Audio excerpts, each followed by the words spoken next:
Hare and fish, brave buddies to the rescue. முயலும் மீனும். Welcome to my channel Raghunathan Srinivasan. Like, share, comment, subscribe. ஒரு மிகப்பெரிய காட்டுல ஒரு முயல் வாழ்ந்துகிட்டு வந்துச்சு. அந்த காட்டுல ஒரு மிகப்பெரிய குளம் இருந்துச்சு. அந்த குளத்துக்கு பக்கத்துல இருந்த பொந்துக்குள்ளேதான் அந்த முயல் வாழ்ந்துகிட்டு வந்துச்சு. ஒரு நாள் ஒரு பெரிய புழு குளத்தோரதுல இருக்கிற பார்த்த முயல் அதை புடிச்சு திங்க ஆசைப்பட்டு வேகமா ஓடி போச்சு. அந்த நேரத்திலே முந்துனா நாள் பெஞ்ச மழையில அங்க சகதி இருந்தத முயல் கவனிக்காம போச்சு. சரியா புழுவ புடிக்க போறப்ப தடால்னு வழுக்கி குளத்துக்குள்ள விழுந்துடுச்சு. இத கொஞ்சம் கூட எதிர்பார்க்காத முயல் எவ்வளவு முயற்சி செஞ்சும் கரை ஏற முடியல. தொடர்ந்து நீந்திக்கிட்டே இருந்த முயல் ஒரு நேரத்துல ரொம்ப சோர்ந்து போச்சு. அப்பத்தான் தன்னை யாராவது காப்பாத்த வரமாட்டாங்களான்னு சுத்தி முத்தி பார்த்துச்சு. அப்பதான் ஒரு பெரிய மீன் அதை நோக்கி நீந்தி வர்றத பார்த்துச்சு. உடனே அமைதியா அந்த மீன் என்ன செய்ய போகுதுன்னு பார்த்துச்சு. அந்த மீன் மெதுவா வந்து முயலோட அடிப்பகுதியில் நீந்த ஆரம்பிச்சுச்சு. உடனே சுதாரிச்ச முயல் அந்த மீன் முதுகுல தன்னோட கால வச்சு ஒரு குதிச்சுச்சு. அப்படி குதிச்ச முயல் கரையில வந்து விழுந்துச்சு. மெதுவா சுயநிலைக்கு வந்த முயல் அந்த மீன் கிட்ட போய் ரொம்ப நன்றின்னு சொல்லுச்சு. அன்னையில இருந்து அவங்க 2 பேரும் ரொம்ப நண்பர்களா இருக்க ஆரம்பிச்சாங்க. தினமும் காலையில எழுந்ததும் மீனும் முயலும் ஒன்னா சேர்ந்து அரட்டையடிக்கிறது தினமும் நடந்துச்சு. அப்படி இருக்கிறப்பதான் ஒரு நாள் அந்த காட்டுல மழை பெய்யுறது நின்னு போய் குளம் வத்த ஆரம்பிச்சது. இத பார்த்த முயலுக்கு ரொம்ப வருத்தமா போச்சு. அடடா, இப்படியே மழை இல்லாம போச்சுன்னா இந்த குளம் வத்தி தண்ணியே இல்லாம போயிட்டும் தன்னோட நண்பனோட உயிருக்கு ஆபத்து வந்துடுமேனு பயந்துச்சு. தன்னோட உயிரை காப்பாத்துன மீனோட உயிரை எப்படி காப்பாத்துறதுன்னு யோசிச்சுச்சு. ரொம்ப நேரம் யோசிச்சதுக்கு அப்புறமா அதுக்கு ஒரு நல்ல யோசனை வந்துச்சு. உடனே தன்னோட பக்கத்து வீட்டுல வசிக்கிற குரங்கை பார்த்து தனக்கு வாழை இலையில ஒரு பெட்டி செஞ்சதுல சொல்லி கேட்டுச்சு. தன்னோட நண்பனோட உயிரை காப்பாத்த தன்கிட்ட உதவி கேட்ட முயலுக்கு அந்த குரங்கு ஒரு பெரிய பெட்டி வாழை இலைய மடிச்சு செஞ்சு கொடுத்துச்சு. அதை வாங்கிக்கிட்டு வேகமா தன்னோட நண்பன் இருக்கிற இடத்துக்கு வந்த முயல் அந்த பெட்டி நிறைய தண்ணி மோந்துச்சு. அதை தன்னோட நண்பன் கிட்ட காமிச்சு, நண்பனே, இந்த பெட்டிக்குள்ள வந்துடுங்க, இதுல போதுமான அளவு தண்ணி இருக்கு, இதுல நீங்க சுலபமா மூச்சு விடலாம். எனக்கு பக்கத்துல இருக்கிற ஒரு பெரிய குளம் தெரியும், அதுலயும் நிறைய மீன்கள் இருக்கு, நான் உங்களை அங்க கொண்டு போய் விட்டுடுறேன்னு சொல்லுச்சு. உடனே அந்த மீனும் தாவி குதிச்சு அந்த பெட்டிலுக்குள்ள நீந்த ஆரம்பிச்சுச்சு. அந்த பெட்டியை எடுத்துக்கிட்டு காட்டு பகுதியை கடக்க ஆரம்பிச்சுச்சு முயல்.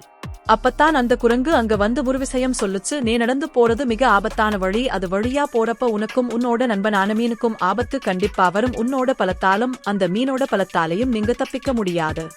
அதனால எப்பேற்பட்ட ஆபத்து வந்தாலும் 4 தடவை யோசிச்சு ஒரு முடிவு செல். இந்த உன்னோட மூளை தான் உன்னை காப்பாத்தும்னு சொல்லி அனுப்புச்சுச்சு. குரங்கு சொன்னதை கேட்ட முயலுக்கு பயம் வந்துடுச்சு. உடனே தன்னோட நண்பனை எப்படினாலும் காப்பாத்தியே ஆகணும்னு முடிவு செஞ்சு இருந்த முயல் என்ன ஆபத்து வந்தாலும் இந்த காட்டை விட்டு போய் புது குளத்துல தன்னோட நண்பனை விட்டு அவனோட உயிரை காப்பாத்தணும்னு நினைச்சுக்கிட்டே தன்னோட பயணத்தை தொடங்குச்சு. கொஞ்ச தூரம் கூட போகல, ஒரு மிகப்பெரிய கழுகு அந்த முயலையும் மீனையும் பார்த்துடுச்சு. இன்னைக்கு எப்படியும் 2 பேரையும் பிடிச்சு தின்னுடனே மேல இருந்து வேகமா பறந்து வந்து கொத்த பார்த்துச்சு கழுகு. அப்ப பக்கத்துல இருந்த மரத்துக்கு அடியில மறைஞ்சு தப்பிச்சுச்சு முயல். அப்பத்தான் முயலுக்கு புரிந்துச்சு, நாம அந்த புது குளத்துக்கு போகணும்னு கழுகைய மாத்திட்டு தான் போக முடியும். அதை விட்டுட்டு வெளியில போனாலும் இல்ல, இதே மாதிரி பதுங்கி இருந்தாலும் எந்த பிரயோஜனமும் இல்லை. நேரம் ஆகஸ்ட் மீன் வச்சிருந்த பெட்டியில தண்ணி வேற உழுக ஆரம்பிச்சுடுச்சு. அப்பத்தான் அந்த ஆபத்தை எப்படி சமாளிக்கிறதுன்னு யோசிச்சுச்சு. அப்பத்தான் முயல் ஒரு விஷயத்தை கவனிச்சுச்சு. சூரிய வெளிச்சம் பட்டு அந்த தண்ணி எதிரொலிக்கிறத பார்த்துச்சு. உடனே அதுக்கு ஒரு புது யோசனை வந்துச்சு. தான் மறைஞ்சு இருந்த மரத்துக்கு அடியிலே இருந்து வெளியே வந்த முயல் நல்லா சூரிய வெளிச்சம் படுற மாதிரி அந்த பெட்டியை சாட்சி பிடிச்சிச்சு. முயல் வெளியே வந்தத வானத்துல பயந்துகிட்டு இருந்த கழுகு பார்த்துட்டு வேகமா வந்து கொத்த பார்த்துச்சு. அப்பத்தான் அங்க இன்னொரு ஆபத்து அதுக்காக காத்துக்கிட்டு இருந்துச்சு. அங்க ஒரு மிகப்பெரிய பாம்பு உட்கார்ந்து இருந்துச்சு. அதை பார்த்ததும் முயலுக்கு ரொம்ப பயம். வந்த சந்தர்ப்பத்துக்கு காத்துக்கிட்டு இருந்த முயல் வேகமா ஓடி போய் அந்த குளத்துக்கிட்ட வந்துடுச்சு. இப்ப இந்த புது பிரச்சனையை எப்படி சமாளிக்கிறதுன்னு பார்த்துச்சு. அப்பாவும் அந்த குரங்கு சொன்ன யோசனைதான் முயலுக்கு வந்துச்சு. எப்படி இருந்தாலும் இந்த பாம்பை சண்டை போட்டு ஜெயிக்க முடியாது. எப்படி இருந்தாலும் நாம இந்த பாம்பை தாண்டித்தான் புது குளத்துக்கு போக முடியும். அதுக்கும் நேரம் கொஞ்சம் தான் இருக்கு. ஏற்கனவே தண்ணி சொட்டு சொட்டா வடிஞ்சு உள்ள இருந்த மீன் மூச்சு விடக்கூட முடியாம நீந்திக்கிட்டு இருந்துச்சு. அப்பதான் முயலுக்கு ஒரு புது யோசனை வந்துச்சு. அடடா பாம்பு அரசே, நீங்க இங்கதான் இருக்குங்களா? நான் உங்களை பார்க்கத்தான் அடுத்த காட்டுக்குள்ள இருந்து வந்திருக்கேன்னு சொல்லுச்சு. திடீர்னு முயல் இப்படி சொன்னதும், டேய், இது மாதிரி எத்தனை பேரை பார்த்திருக்கேன், கதை சொல்றத விட்டுட்டு அந்த பெட்டியில என்ன வச்சிருக்கன்னு கேட்டுச்சு. அதுக்கு அந்த முயல் சொல்லுச்சு, அரசே, உங்களுக்காக எங்க ஊர் குளத்துல இருந்து மீன் பிடிச்சு கொண்டு வந்தேன். ஆனா இந்த பெட்டி செஞ்ச இலையேதோ விச செடி போல. இங்க பாருங்க, இலை பட்டு தண்ணி விஷமாகிடுச்சு போல. அதான் இந்த மீன் இப்படி நீந்த முடியாம கிடக்கு. ஆனா நீங்க இந்த காட்டுலயே மிகப்பெரிய பாம்பு, சாதாரண செடி விஷம் உங்களை ஒன்னும் செய்யாது. நீங்க இந்த மீனை சாப்பிடுங்க. அப்படி நீங்க சாப்பிட்டீங்கன்னா எனக்கு ரொம்ப பெருமையா இருக்கும். நானும் இந்த காட்டுலயே வாழ்ந்து உங்க புகழை பரப்புவேன்னு சொல்லுச்சு.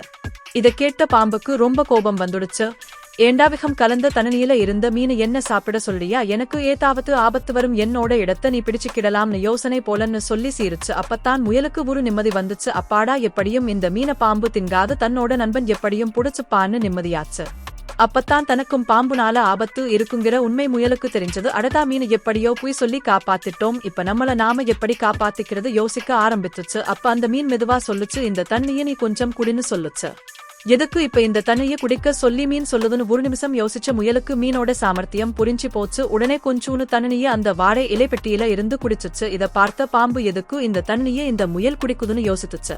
முயல் தன்னோட யோசனைய சரியா புரிஞ்சுகிட்டு நடிக்க ஆரம்பிச்சுடுச்சுன்னு நினைச்ச மீன் குளத்துக்குள்ள குதிக்க தயாரா இருந்துச்சு. மயக்கம் வந்த மாதிரி நடிச்ச முயல் மெதுவா தள்ளாடிக்கிட்டே போய் அந்த பெட்டியோட குளத்துக்குள்ள போட்டுடுச்சு. நண்பனோட உதவினால புடைச்ச மீன் அதுக்கு அப்புறமா அது முயலோட ரொம்ப நட்போட இருந்துச்சு. ஆனா அந்த பாம்ப பாக்குறப்ப மட்டும் மயக்கம் போட்டு விழுறத தினசரி வாடிக்கையாகி ஆக்கிக்கிடுச்சு முயல். இத பார்த்த பாம்பும், இவன் வேற எப்ப பார்த்தாலும் என் முன்னாடி வந்து விழுகுறான்னு சொல்லி முயல திங்கணும் இருந்த அசையவே விட்டுடுச்சு.